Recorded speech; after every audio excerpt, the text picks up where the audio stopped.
pour ce qui est des clubs de basket en Afrique, qui possède aujourd'hui, et c'est le club Mazanga, pour donner une représentation. Alors là, je suis vraiment agréablement surpris. Et j'espère que cette initiative va prendre de l'ampleur et que peut-être d'autres clubs, et pourquoi pas la fédération, va essayer de couper un peu sur votre effort. D'une manière générale, j'attends aussi aujourd'hui. Et je suis très content de revoir certains anciens que j'ai accompagnés pendant ma carrière. Et ça me fait très grand plaisir de voir par exemple le vieux Célesio, que j'ai vu pour la dernière fois il y a 7 ans, le président Bédo. La dernière fois, on s'est vu en 1996 à Atlanta. Alors c'est un travail vraiment que je garderai à jamais dans ma mémoire. Mais comme je dirais tantôt, mes interventions par rapport à la problématique du club, je réserve pour la section de débat. Mais ce que je tiens à vous dire, félicitations, et une fois de plus, félicitations. Merci. Moi qui suis président, ex-président de Mazanga, j'étais en même temps joueur, et malgré notre pauvreté, les Ingétés sont là, les donations sont là, malgré notre pauvreté, on n'arrivait même pas à avoir des maillots, nous n'avons jamais, à cause de l'argent, quitté ce club. Nous sommes restés. Je ne comprends pas qu'on passe une année aujourd'hui ici, 2 ans après on se retrouve dans un autre club parce qu'on a été attiré par la part du gain. Ce n'est plus du sport. Au niveau du club, c'est de réfléchir comment faire pour garder ces jeunes-là. Parce qu'ignorer ce problème d'argent, c'est faire la politique d'autruche, c'est une réalité. C'est une réalité. Et maintenant, au niveau du club, il faudra réfléchir parce que dans le mot que vous avez énuméré ici, vous avez parlé de l'apport financier, le fait que les donateurs interviennent d'une manière spontanée, le club ne peut pas mettre en place un budget. C'est ce que j'ai compris. Mais là, c'est difficile. C'est difficile de travailler sans un budget, c'est difficile de travailler sans une prévision. Autant mieux asseoir un budget, et maintenant essayer de voir au niveau de différentes rubriques qu'est-ce qu'il faudra faire. Le poste des donateurs, des bienfaiteurs, et essayer de voir comment on peut faire pour combler par des apports, chercher à être imaginatif. Parce que là maintenant, il faudra chercher à être imaginatif pour avoir des ressources. C'est là où je vais intervenir en disant que c'est vrai qu'à notre temps, là le président il a été très, il n'a pas été trop, nous on venait à pied, hein. On traversait, on venait jouer, et puis à pied on traversait le Bakundia, vers 23h, on arrivait à la maison à 23h. On traversait là, il y a un moment où, en passant que des membres, je peux rentrer à la maison, on quittait pour venir jouer. On n'avait pas le sens de l'argent. Mais là maintenant, on est dans un monde, c'est une réalité incontournable. Ça, on ne peut rien faire. Sinon, vous allez toujours former des jeunes, à un certain moment, on va les récupérer, si vous ne faites pas une politique pour les maintenir. Le président fondateur et chef président, et messieurs les athlètes et mesdames, je voudrais rallier ma voix à celles qui m'ont précédé pour féliciter l'initiative de Mazanga. Et vous avez bien fait de relever que cette initiative devrait servir de leitmotiv. Et ça, je crois que plus que jamais, nous devons réfléchir. Il y a eu beaucoup de réflexions sur le basket, au niveau de la Fédé ou ailleurs, mais enfin, à partir de la base, parce que l'essence de la fédération de l'équipe nationale, ce sont les clubs. Dans une structure d'un club organisé, vous ne pouvez pas avoir une bonne équipe nationale. Nous avons des exemples ici. Le HIT Trésor, que je cite volontiers, a constitué l'ossature de l'équipe nationale qui, plus tard, avec d'autres frères des autres clubs, ont gagné. C'est parce qu'il y avait une structure au niveau du club HIT Trésor Sportif et le président Bédo est présent. Et je pense que c'est ça l'essence même du développement du basketball et au niveau national. C'est pour ça que, Monsieur le Président, tout en vous félicitant des points que vous avez énumérés, je pense qu'il fallait, à mon avis, puisque c'est un débat, une réflexion, indépendamment des problèmes propres à la vie de tout un club, essayez de nous dire exactement, vous avez fait une genèse du club. Mazanga, présenté dans les perspectives Mazanga, comme l'a dit Ingété, comment faire pour que Mazanga continue à se en tenant compte de tous les années. Et moi, je pense que la problématique, Kadiengete est fondamental, Monsieur le Président. Nous ne pouvons plus éluder ça. Le joueur, j'ai dit le joueur, c'est l'essentiel du club. Je me suis amusé à faire un chemin ici. Le joueur.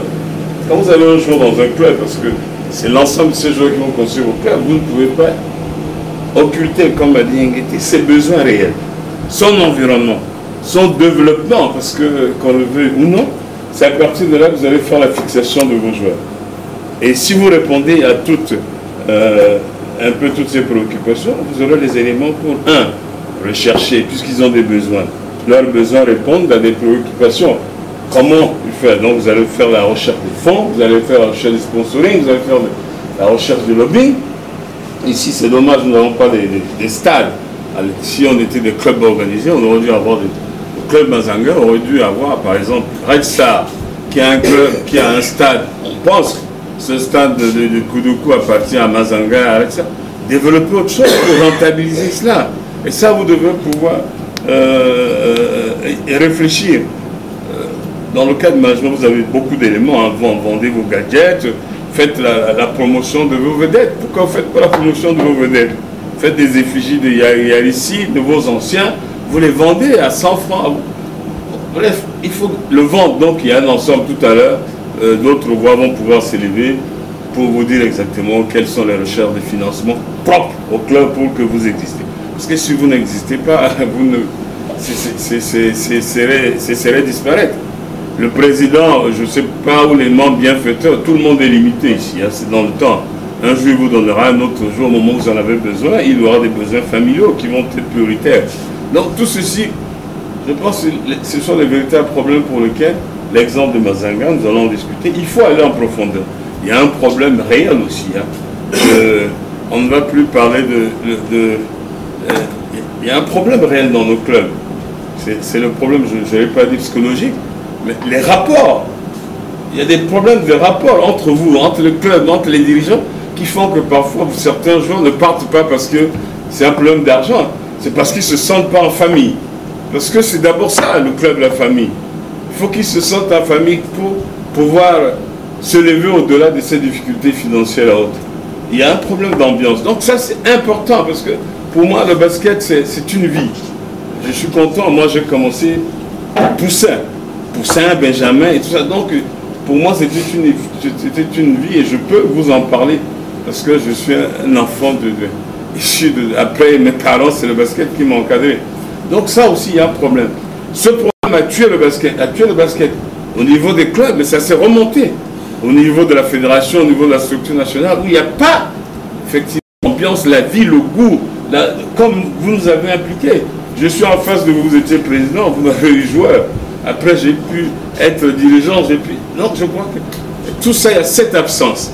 L'intéressement aux joueurs, les go pour eux qui sont là. Ils sont ce qu'ils sont là. Le Oumar, aujourd'hui, je peux en parler, les sélections. C'est parce qu'on s'en est intéressé. On s'est intéressé de leur scolarité. On s'est intéressé de ce que les Oumar doivent avoir un travail, les quotas.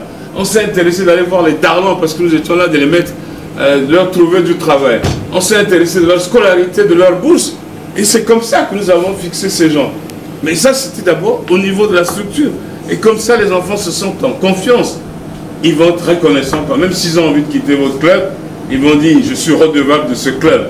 Parce qu'à un moment... Donc je crois qu'il y a un ensemble de choses qu'il faudrait que le basket, à travers ce que vous êtes en train de faire, parce que moi je dis, le basket centrafricain, tout basket n'aura effectivement... on n'aura des résultats que si les clubs, pour moi les clubs demeurent l'essentiel de toute la structure nationale du basket dans toutes les disciplines. Et c'est pour ça, je pensais, qu'il devrait avoir au niveau de la fédération une politique d'encadrement des clubs.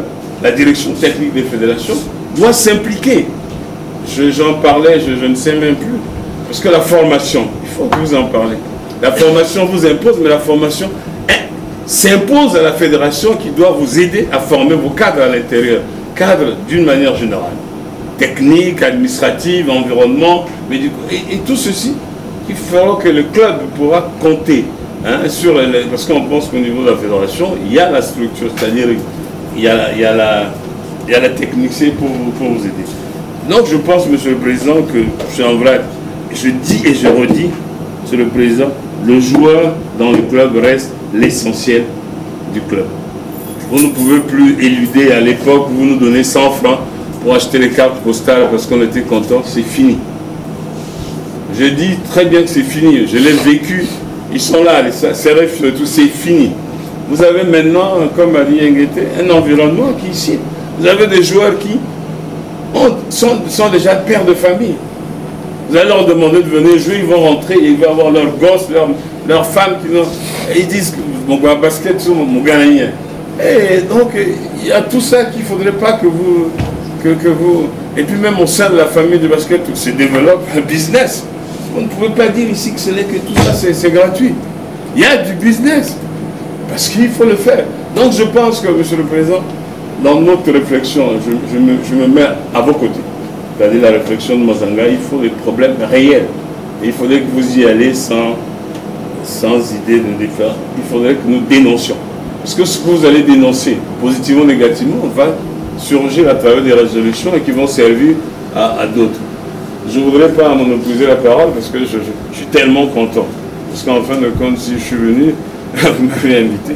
C'est que je pensais que je peux vous apporter en tant que joueur, en tant que dirigeant, et puis l'expérience que nous avons, nous pouvons le faire. Il y a des anciens témoins qui nous ont encadrés. Nous ont vu jeunes poussins, quelle était l'ambiance dans les clubs avant d'aller à l'équipe nationale. Ils sont là.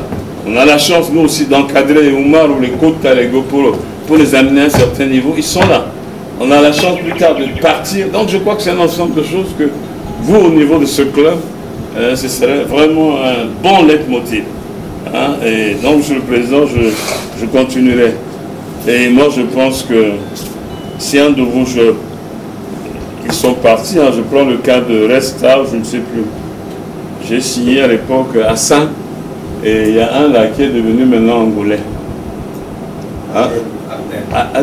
Je trouve que tout ceci, si le club met en place un mécanisme qui, plus tard, un de ces joueurs va jouer à la NBA, mais que tout ce qu'il gagne là-bas, toute la vie du club, vous aurez des subsides. Tout ceci, c'est à nous de penser qu'est-ce qu'il faut faire dans le cadre des accords, et je crois que ça existe. Et ce ne serait pas un tort qu'un joueur de Mazanga ailleurs puisse évoluer ailleurs, c'est notre renom, et qui nous serve que vous le voulez ou vous ne voulez pas. Les jeunes d'aujourd'hui ont besoin. L'exemple, c'est quoi? C'est les Goporo. Ils se sont identifiés aux Goporo. Ils se sont identifiés à d'autres pour être aux États-Unis. Donc, je dis, Monsieur le Président, aujourd'hui, vous avez la chance d'être là. Vous êtes le fondateur, les SAP ont dirigé, Billy est là. Retrouvez, parce que moi, je ne vous cache pas du tout, Mazanga, c'est un exemple, hein, d'un club non nanti, mais qui a vécu. Je peux le témoigner. Il l'a dit, on peut. Donc cela veut dire qu'aujourd'hui, vous avez accédé à et aujourd'hui, il y a un encadrement super jeune. Cela prouve que vraiment vous aimez ça. Donc il faudrait percer. Là-dedans, Monsieur le Président, je ne voudrais pas, j'en ai profité pour très rapidement développer, mais je tiens simplement à vous dire que vraiment cette initiative, elle est louable et nous serons. C'est un premier cas, mais on peut le répéter, hein, pour, voilà, succinctement, entre guillemets, parce que je n'étais pas succinct, ce que j'ai voulu dire, en vous remerciant de l'invitation que vous avez bien voulu porter à ma modeste personne pour participer à ce débat. De ceux qui ont gagné en 89 et qui suis resté jusqu'à ce jour à côté de la nouvelle équipe dirigeante et encadrer les jeunes. Je voudrais vous faire un témoignage ici, mais avant de faire ce témoignage, j'aimerais revenir un peu sur le discours du président. Ce n'est pas pour rien qu'il a cité le nom de Kota, le nom de Goporo et le nom de Serefio. C'est exprès. C'est pour faire comprendre à nos jeunes la valeur de ces trois, y compris Oumarou, hein, la valeur de ces anciens. Comment ils ont fait pour réussir dans leur